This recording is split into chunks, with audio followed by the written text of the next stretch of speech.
Good morning, good morning. Why are we not? Hang tight. Um,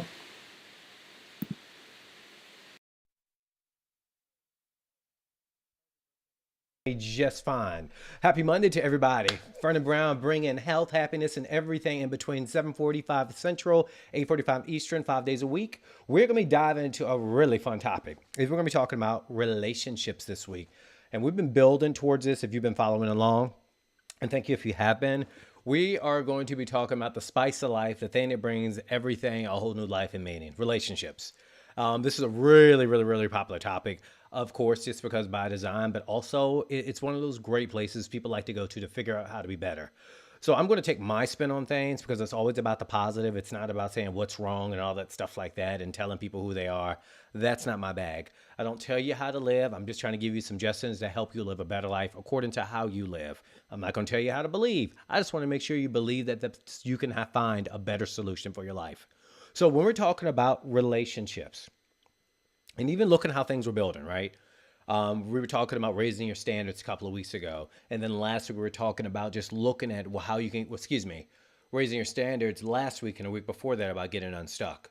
I always start with you looking at what you can do because way too often one of the reasons why people get stuck, and I've seen this for years and years and years now, just, personally for sure, but professionally being a happiness coach and taking people from stuck to happy as boom, you already know. Not gonna cuss right, cuss slipped up a couple of times last week, but it's all in a good, coming from a good place. But way too often we look at kind of like these extemporaneous, the extraneous reasons of why things don't work out. And for me, I can't control the weather, right? And most people plan a wedding, so to speak, on a cloud, plan a wedding years or months in advance. You have no control over that. I like to control things, or at least have some more elements of control by looking at myself as what role can I play to help this be successful. No, I can't control everything, but if I have a say in it, I'm going to make sure I'm going to look at the variables that make the most sense. And so it always starts with me. If it's meant to be, it's up to me, is what I was saying 3 weeks ago. But when we start looking at relationships, bringing it back on yourself, bringing it back and put the onus on looking at what can you do to have a better filter. We got to start at a really key point that so many persons who move really quickly, who might be, have more appeal than others. Some people might say they could have more attraction. Maybe they could be really funny. Maybe they could be really charismatic. Maybe they could be really empathetic. Maybe they could just be an overall great person. And people who move too fast, these are things that tend to pop up way too often. I see this regularly. Some of my clients are watching this, so you know what I'm talking about, and you've heard me talk about this before, but I want to bring this to the masses. But when it comes to you going out there and finding that suitable person that really lights your life up, that you want to do this thing called life with together, one thing that people are notorious going with that category I said earlier, maybe they move too fast, maybe they have more attraction based upon other things, maybe they are more attractive, maybe they do have more kind and caring, maybe they're just really just fun people, right? Because I'm a goofball, I like to laugh, I like to joke. If I'm around, we are going to have fun. And that's attractive, right? Not only is it positive, but I've always stuck with this. If you can make people laugh, you can make anything happen in this world. It takes a special person to kind of tickle that funny bone. But going, staying more on topic, is we're looking at what can you do to make this relationship be better for you. And this was really for persons who are out there looking, no matter what age that you're at, no matter what level you are at. Even if you are in a relationship, really just sit back and just take some of this in. And this isn't just my opinion. That's not the place where I come from. This is just something I've helped lots and lots of clients. Oh, I can't even count. It's well over two or 300 over the years. Um, and it's a place that I always get people to take a pause, because that's why I focus again on the internal, you yourself, is because way too many people have these blog language, is what I call it, where someone's always a narcissist. I don't understand where all this came from. I'm not saying that that's not the case, but we will spend more time telling someone what's wrong with them and what they didn't do and how effed up they are and da da da da da da da da da da, that are just very reductionistic and they aren't really helpful, versus saying, what was I looking for to begin with? Like, what are your check boxes that you're looking for outside of they might have got to be attractive, outside of they have to have a mouthpiece, they have to be able to talk and communicate, have some level of interpersonal civility, like outside of that, because that's kind of what a lot of smart people, we all go for that. But what I'm talking about is, what are you looking for that is going to light you up? Because you have to know these things. You have to know, what are you looking for outside of some of the superficial or those things that kind of fade away after we go through endorphins and endurance. And you know what I'm talking about when I say endorphins and endurance, because that will take care of a lot of things when people are younger. When you're in your 20s, and bam, y'all get to right to it. I'm not trying to be gross. I'm just being straight up and being real about it.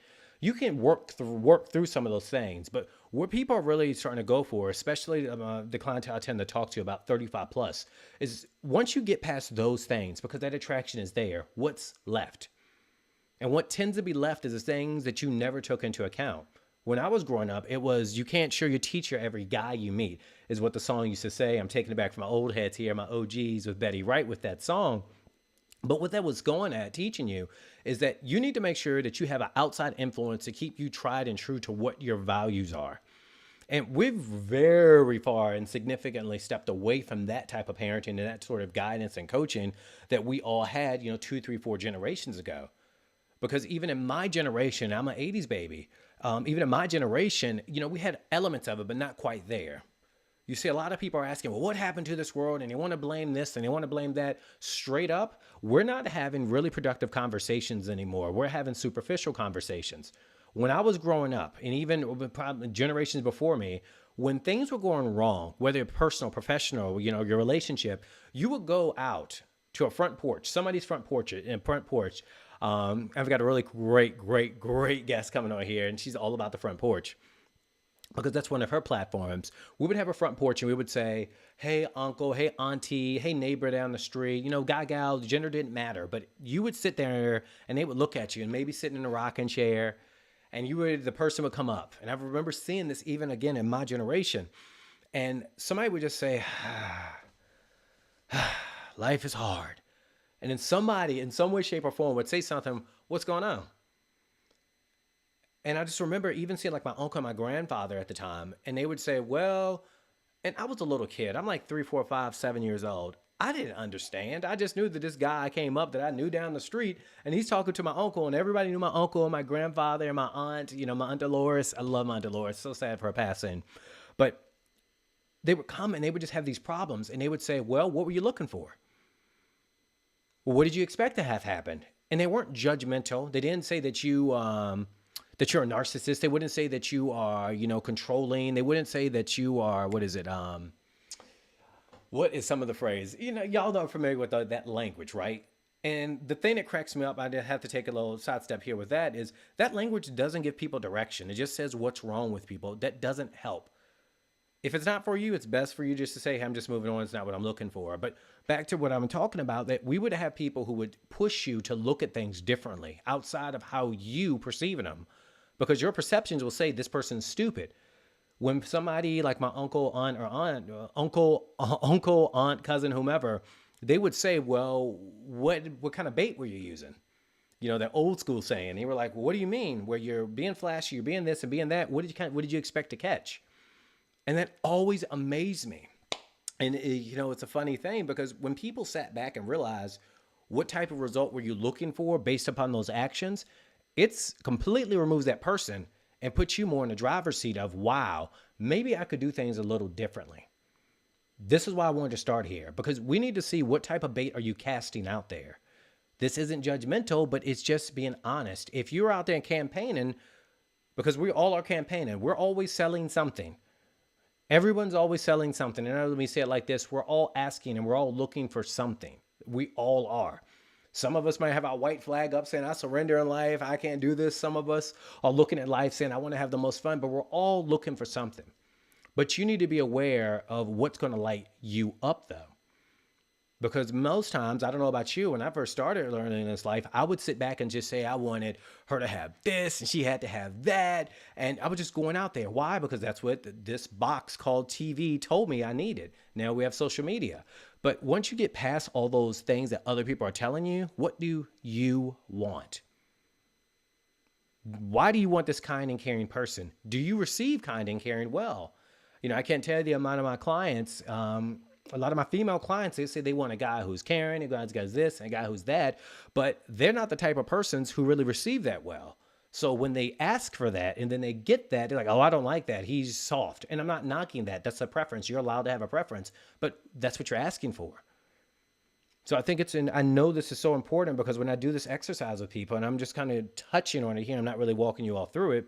You need to know what you are looking for, what you want, and what is the significance of that quality. One of my things, and just to put something out there, is you have to be very sure of yourself. I have a very strong personality. Yes, I'm positive. Yes, I like to have fun. Yes, I like to play. But when I want something, I go after it, and you need to move out of my way. And you need to be ready to, have that type of personality with me. That's how I am. You might not like it, but I love it. But that's me. But with yourself, are you the type of person that when you want something, do you shut down? Are you the type of person when you want something, are you the type of person who gets really focused? Because you need to start paying attention to the type of bait. If you want someone who's all, really sensitive to your needs, really responding to you, you need to be aware, are your behaviors lining up with that as well? Because I see so many people on the downspin of these things. And, yes, I've had the pleasure of working with people to get them through divorces. That's not really my thing that I really like to do. I'm more in a place of how can we save the marriage, save the relationship, or make it work better. And in some way, shape, or form, in those environments, I'll ask, what exactly, were you looking for? How did you prepare for something like this, like a relationship? And I hear this answer, well, it just kind of happened. We're 30, 40, 50 years old, and, we're just kind of letting things happen in relationship. And that's a problem for me because I'm saying, have you taken the time to sit back and say, hey, by me inviting this person into my life and we're doing this life thing together, in return, I'm willing to do this. Because there is an exchange in the relationships. Once you get past endorphins and endurance, there's a person there. How are you caring for one another? How do you like to be cared for? Because you have to be able to communicate that to other people. Or are you some persons who go around and get in a relationship and say, well, you just need to figure it out? That's not fair to them. That's not. That's not fair to you. That's not fair to anybody. So these are things that you need to sit back and take kind of an inventory about. I have a really great checklist. I'll be sharing that later this week. I totally didn't get that up in time. But it's about you sitting back and saying, this is what I want for my life to feel fulfilled and happy at this stage, at this moment. But by you doing that, it literally fortifies you against these other opportunities, these other persons or things. Take the time to figure out what lights you up. Sure, outside of interests, because interests fade away after a couple of months. And this is why oftentimes, 2 or 3 months, you kind of hit the wall with things in a relationship and you're trying to say, where did things go? Because you didn't do the work. If you skip a step, it will show up. You cannot skip a step. Show your work. Walk up to that person and say, hey, this is what I'm looking for. This interests me. And, by the way, because I'm going to be talking about how you handle rejection, you don't need to get nasty or mean. You don't. Hey, I'm just not interested in that. Hey, that's just not for me, but that's great. Keep it in a positive and keep it moving, but you have to know what you want.